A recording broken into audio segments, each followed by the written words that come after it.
కానీ మీరు ఒక భారతీయ పౌరుడుగా అంటే ఏంటంటే విశ్వాసం అనేది మన వ్యక్తిగతం. బట్ యాజ్ ఇండియన్ యాక్ట్ ప్రకారంగా మీరు హక్కులు కలిగి చట్టాలకి మన దేశంలో ఇక్కడ లోబడి ఉండాలి. అంటే రాజులకు మనం లోబడినట్టుగా మన రాజులకు మనం లోబడి ఉండాలి. కానీ పర్టికులర్ గా ఐజీ అశోక్ కుమార్ గారు ప్రెస్ మీట్ పెట్టిన తర్వాత కూడా వాళ్ళు ఏదైతే కనుక అంశం చెప్పారో ఆంధ్రప్రదేశ్ లో ప్రవీణ్ పగడాల గారి యొక్క కేసు క్లోజ్ అయిన తర్వాత కూడా మీరు ఇంకా దాన్ని విశ్వసించట్లేదు అని కొంతమంది చేస్తున్నారు. యాజ్ ఏ నేను ఒక బిలీవర్ గా నాకు ఆ బాధ ఉంటుంది. బట్ చట్టానికి లోబడకుండా అది వాస్తవం అవాస్తవం అని చెప్పేసి అని దాదాపు 20 రోజుల్లోకి ఇన్వెస్టిగేషన్స్ కావచ్చు, సీసీ ఫుటేజెస్ అన్నారు. మీరు చెప్పినట్టు కొన్ని పాయింట్స్ కూడా లాజిక్స్ ఉన్నాయి, నేను చూశాను మొత్తం కూడా.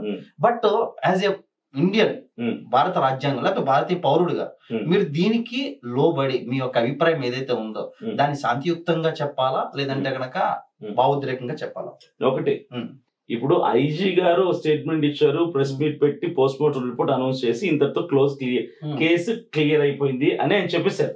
అయితే ఎందుకు మేము అరుస్తున్నాం, ఎందుకు పోరాడుతున్నాం అంటే చట్టానికి వ్యతిరేకంగా చట్టాన్ని ఉల్లంఘిస్తున్నారంటే చట్టాన్ని ఉల్లంఘించట్లా.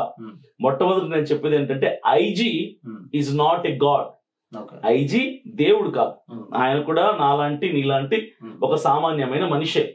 ఎందుకు మనిషి అంటున్నానంటే, ఎందుకు దేవుడు కాదంటున్నానంటే, దేవుడు అయితే తప్పు చేయడు, ఆయన ఏది చేస్తే అది రైట్ అనుకుంటాం, అది యాక్సెప్ట్ చేయాల్సిందే.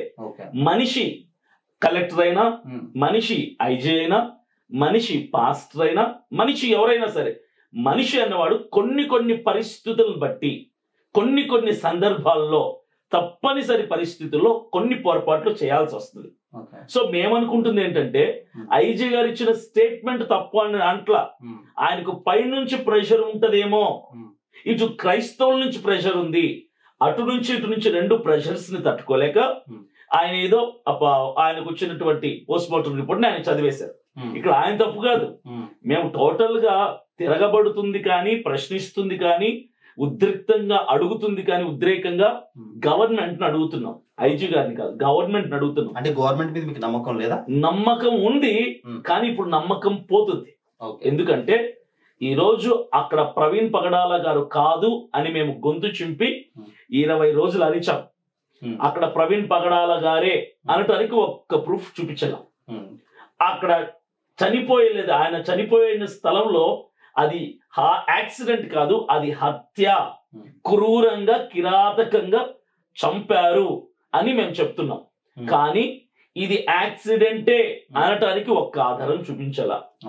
అక్కడ ఆయన మరణించిన ఆ ఇన్సిడెంట్ కి ఎగ్జాక్ట్ రోడ్ కి ఆపోజిట్ లో నయారో పెట్రోల్ బంక్ ఉంటది. అక్కడ 3 సీసీ కెమెరాలు ఉంటాయి.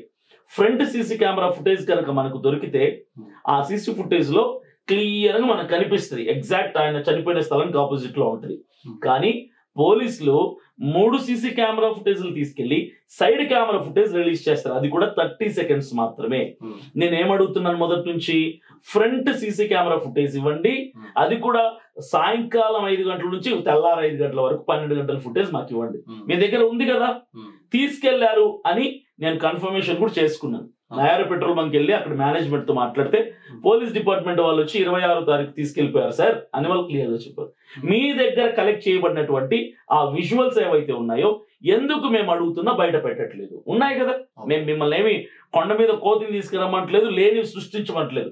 సీసీ ఫుటేజ్ తీసుకెళ్లారు, అవి మాకు చూపించండి అంటున్నాం. ఎందుకు చూపించట్లేదు? వీటన్నిటి వలన మీరేదో పోస్ట్ మార్టం రిపోర్ట్ లో యాక్సిడెంటే, డ్రంక్ అండ్ డ్రైవ్ లో చనిపోయాడు, సెల్ఫ్ యాక్సిడెంట్ చేసుకున్నాడంటే మాకు నమ్మకం ఎందుకు కుదరట్లేదంటే మేము అడిగినవి ఏవి కూడా మీరు రుజువు చేయట్లేదు ఇంతవరకు. కాబట్టి మేము ప్రభుత్వాన్ని నమ్మటం లేదు ఈ ఒక్క విషయంలో మాత్రమే.